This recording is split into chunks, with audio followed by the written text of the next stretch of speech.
سچی بات سکھاتے یہ ہیں، سچی بات سکھاتے یہ ہیں، سچی بات سکھاتے یہ ہیں۔ بسم اللہ الرحمن الرحیم۔ معزز ناظرین، السلام علیکم ورحمۃ اللہ وبرکاتہ۔ ہم نیوز بریک سے پہلے علامہ شیخ عمر حیات قادری سے بات کر رہے تھے اور خوبصورت انہوں نے ہماری رہنمائی فرمائی کہ پیغام حسین یہ ہے، اور جب ہم نے ان سے یہ بات کی تو بالکل سورہ بقرہ کی ان آیات بینات کی روشنی میں بالکل بات واضح ہو جاتی ہے کہ ہمارا یہ تعصب اس حد تک کہ قتل و غارت تک جا پہنچے، اس حد تک کہ ایک دوسرے کے خون کے پیاسے ہو جائیں، ایک دوسرے کی جان کے دشمن بن جائیں، اس حد تک کہ ہماری پوری سوسائٹی ہاسٹیج بن جائے،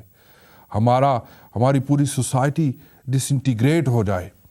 اور بجائے اس کے کہ ہم اقوام عالم میں ترقی کریں، سائنس میں، ٹیکنالوجی میں، دنیا میں عزت حاصل کریں، مسلم امہ مضبوط ہو کے ابھرے، مسلمان امت جو ہے وہ طاقت کے ایک سمبل کے طور پہ ابھرے، سائنس اور ٹیکنالوجی اور ترقی کے طور پہ ابھرے، ایک سیولائزڈ قوم کے طور پہ ابھرے، اس طرح کی قتل و غارت، مار کٹائی، نفرتیں، بغض، تعصب ہمیں پستی کی طرف لے کے جا رہی ہیں۔ ہماری سوسائٹی تباہ و برباد ہو رہی ہے، ہم اپنے بچوں کا مستقبل تاریک کر رہے ہیں، اور یہ امام عالی مقام امام حسین کے ساتھ محبت نہیں ہے، دین کے ساتھ محبت نہیں ہے، قرآن کے ساتھ محبت نہیں ہے، اصحاب رسول و اہل بیت رسول کے ساتھ محبت نہیں ہے، بلکہ جس طرح ہمارے مہمان علامہ عمر حیات قادری ٹیلی فونک کال کے ذریعے ہمیں بتا رہے تھے کہ یہ ایک سازش ہے امت مسلمہ کے خلاف کہ امت ترقی نہ کر سکے، اور اس میں بتایا انہوں نے کہ اپنے لوگ بھی غیروں کے ہاتھ میں کھیل رہے ہیں۔ جب ہم قتل و غارت کریں گے، سیکیورٹی نہیں ہوگی، جان کا تحفظ نہیں ہوگا، عزت ادب احترام نہیں ہوگا، معاشرے میں ٹالرنس نہیں ہوگی، تو پھر نفرتیں جنم لے گی، قتل و غارت ہوگی،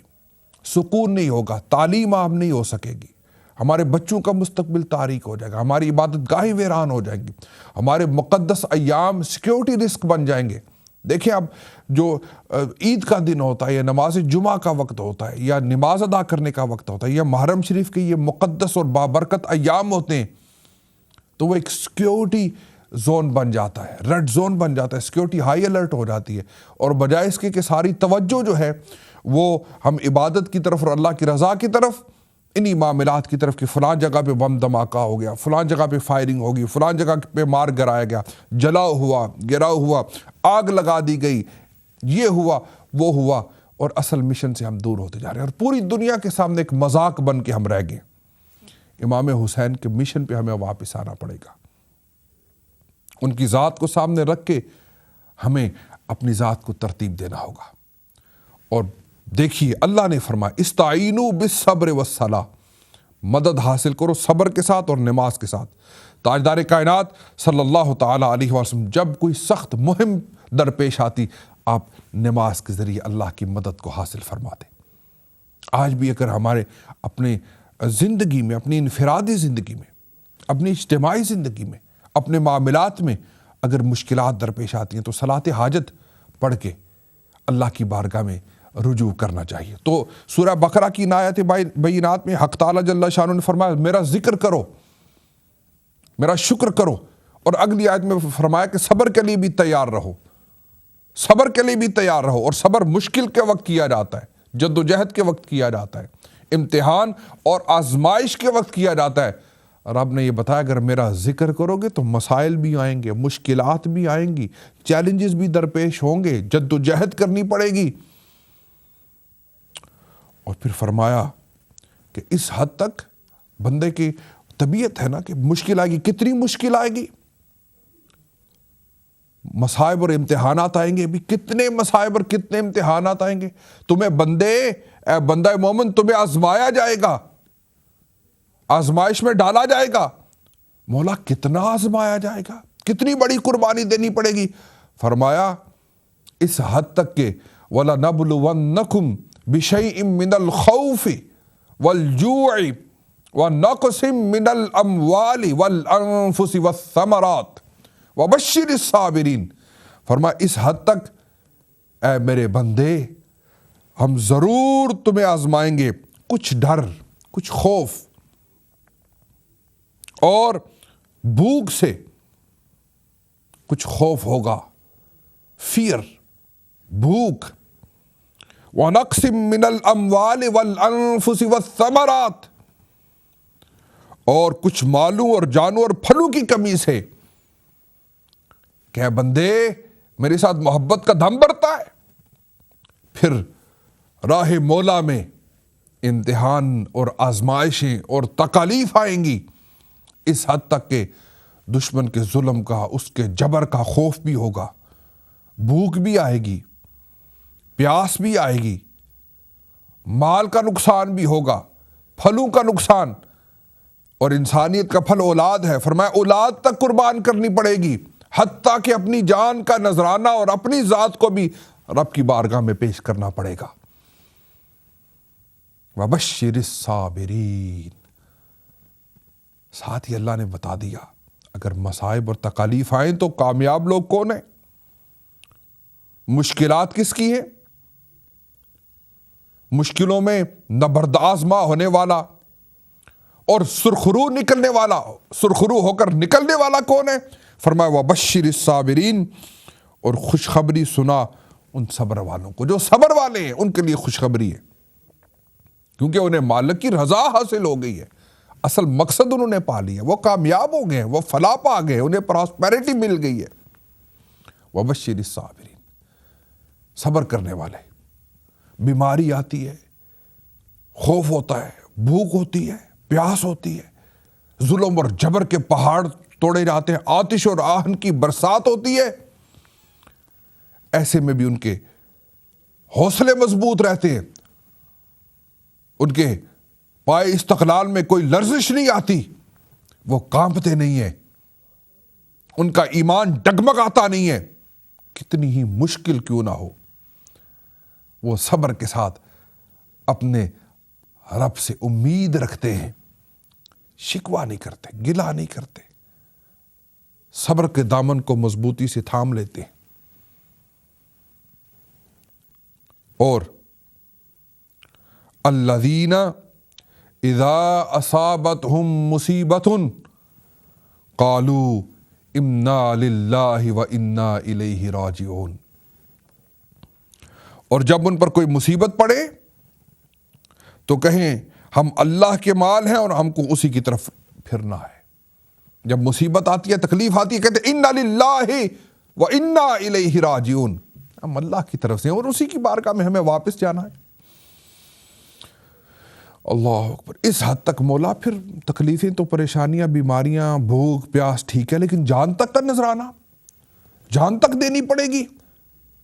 فرمایا ہاں، لیکن یاد رکھو وَلَا تَقُولُوا لِمَن يُقْتَلُ فِي سَبِيلِ اللَّهِ أَمْوَاتٌ بَلْ أَحْيَاءٌ وَلَٰكِن لَّا تَشْعُرُونَ، بَلْ أَحْيَاءٌ وَلَٰكِن لَّا تَشْعُرُونَ، فرمایا ہاں ہاں تمہیں جان بھی دینی پڑے گی، اپنی جان کو بھی میری بارگاہ میں پیش کرنا پڑے گا۔ جان تمہاری رہی کہاں جب تم نے اپنے رب کے ساتھ سچا تعلق جو بنا لیا، سب کچھ اسی کا ہو گیا۔ ان صلاتی و نسکی و محیای و مماتی للہ رب العالمین، میری نماز، میری قربانی، میرا جینا، میرا مرنا سب اللہ کے لیے، جو ساری کائنات کا پالنہار ہے، سب مالک کے لیے، اس کی رضا کے لیے، اٹھنا بیٹھنا، کام کرنا، روزی کمانا، بچوں کو کھلانا، مال لینا اور لوگوں میں خرچ کرنا، عبادت کرنا، معاملات کرنا، دنیا داری سب کا سب، حتیٰ کہ جینا اور مرنا سارا اپنے رب کے لیے، اپنے مالک کے لیے، جو سارے کائنات کا پالنہار ہے۔ یہ زندگی کا مزہ ہے۔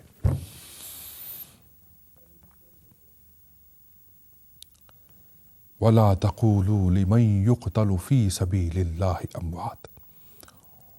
اور جو خدا کی راہ میں مارے جائیں انہیں مردہ نہ کہو، جو اپنی جانیں اپنے مالک کی بارگاہ میں پیش کر دیں اپنی جانوں کے نذرانے محبوب کی بارگاہ میں پیش کر دیں، انہیں مردہ نہ کہو، انہیں مردہ نہ کہو۔ جنہوں نے اپنی جانوں کے نذرانے محبوب کی بارگاہ میں پیش کر دیے، انہیں مردہ نہ کہو۔ ذہن میں سوال پیدا ہوا، شاید کہنے سے منع کیا گیا ہے۔ بے شمار سچائیاں اور حقیقتیں ہوتی ہیں جن کو کہنا مناسب نہیں ہوتا، ہوتے وہ فیکٹ ہیں، ہوتی وہ حقیقت ہے، بات ٹھیک ہوتی ہے، امر واقعہ ہوتا ہے، لیکن صرف اس کو اٹر کرنے سے، اس کو کہنے سے منع کر دیا جاتا ہے کہ بات ٹھیک ہے، سچ ہے، حقیقت پر مبنی ہے، مبنی پر حقیقت ہے، لیکن کہنا مناسب نہیں ہے، نہ کہو۔ سپوز کویسچن تھا نا، ذہن میں بات آئی کہ وہ جو اللہ کی راہ میں جانوں کا نذرانہ پیش کر چکے، جو مارٹرز ہیں، جو شہداء ہیں، ٹھیک ہے، شاید مر گئے ہیں لیکن کہنے سے منع کیا گیا ہے۔ حق تعالیٰ جل شانہ نے آیا بینہ کے اگلے حصے میں اس شک کو رفع فرما دیا، فرمایا نہیں نہیں، بل احیاء ولکن لا تشعرون، ان کو مردہ اس لیے نہیں کہنا کہ وہ زندہ ہے۔ اے بندے، مالک کہتا ہے بندے، تو بندہ ہو کے کمزور ہو کے محبت کا اور وفا کا یہ معیار قائم کر دے اور یہ حق ادا کر دے کہ تو بندہ ہو کر اپنی جان جو سب سے زیادہ پیاری ہوتی ہے وہ میری بارگاہ میں پیش کر دے، تو بندہ ہو کے جان تک دے دے۔ تو فرمایا اگر میں بھی تجھے قیامت تک کے لیے زندہ نہ کر دوں تو مجھے بھی خدا نہ کہنا۔ تو بندہ ہو کے اتنا کرے، بندہ ہو کے یہ حق ادا کرے، تو فرمایا میں بھی تجھے قیامت تک کے لیے زندہ کر دوں گا۔ بل احیاء ولکن لا تشعرون، میرے وہ بندے جنہوں نے اپنی جانوں کو میری بارگاہ میں پیش کیا، انہیں مردہ نہ کہنا، مردہ نہ کہنا، نہیں۔ کیوں؟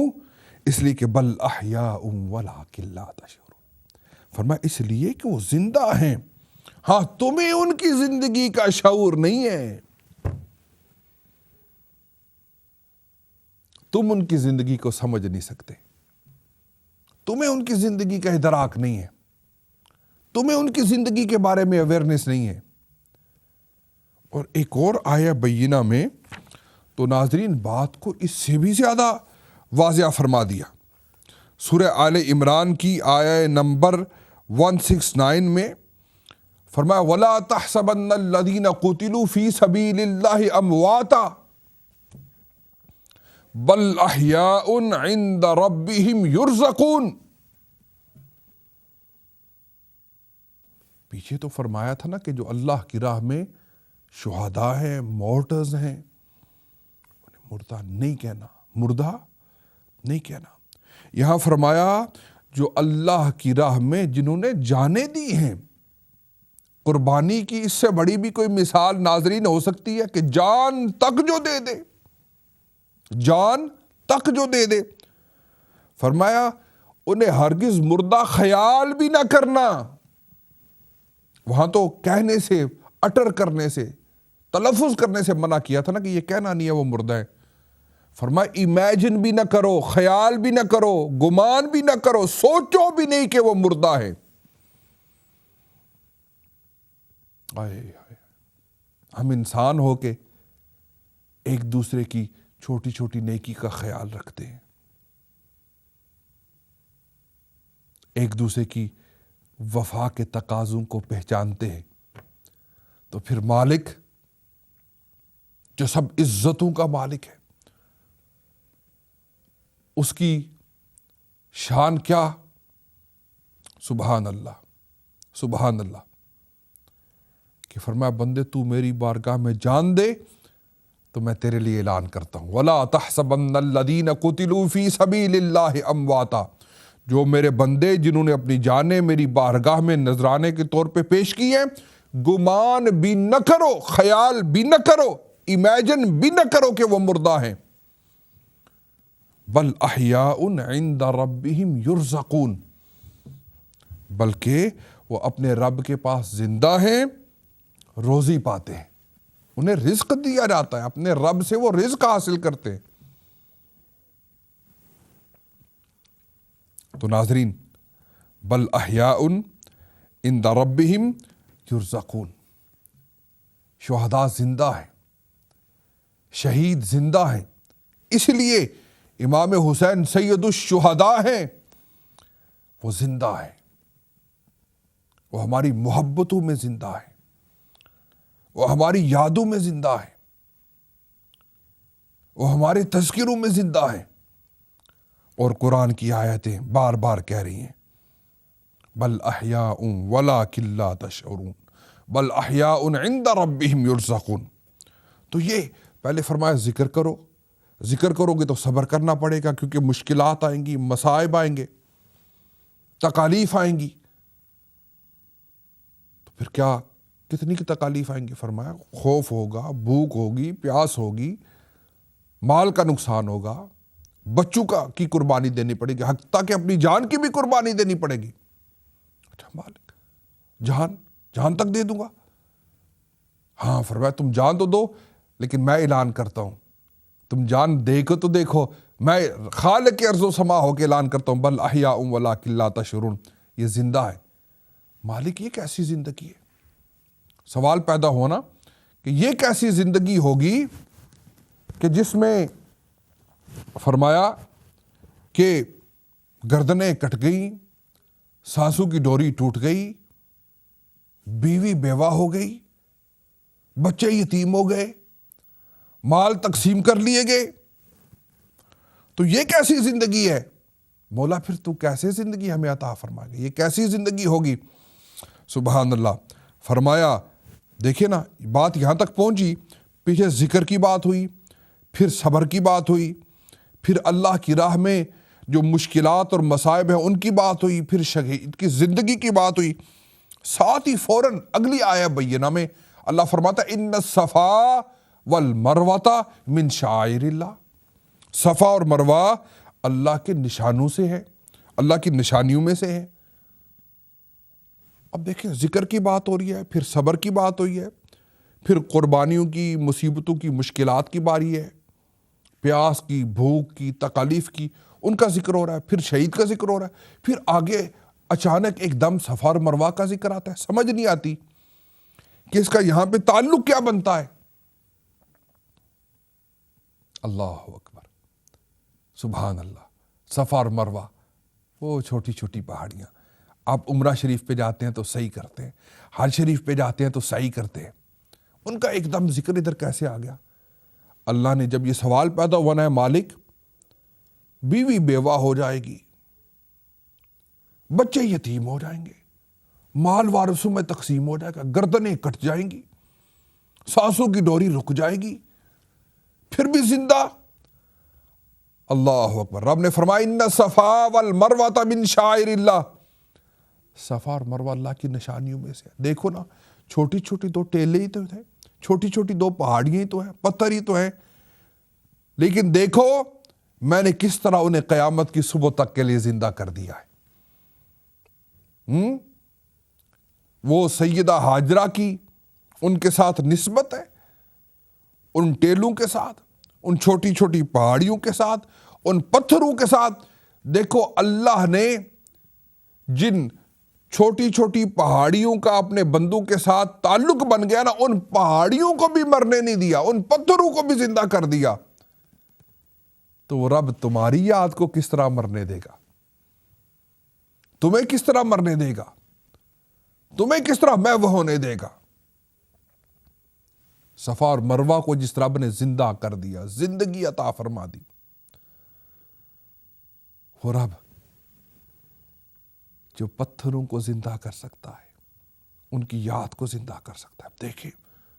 صدیاں بیت گئیں، بڑے بڑے تذکرے محو ہو گئے، اللہ کی زمین پر بڑے بڑے روب اور دبدبے والے لوگ آئے، کسی کا نام باقی نہ رہا۔ دیکھیں صفا اور مروہ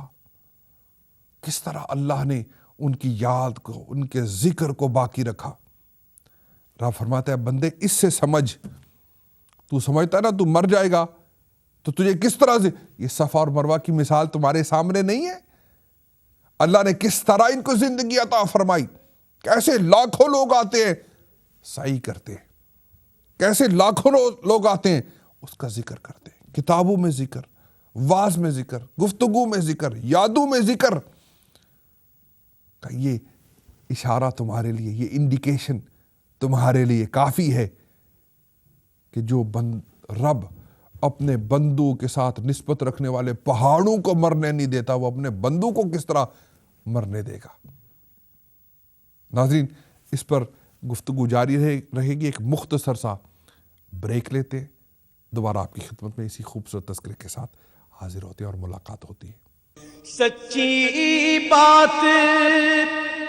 سکھاتے یہ ہیں، سچی بات سکھاتے یہ ہیں، سچی بات سکھاتے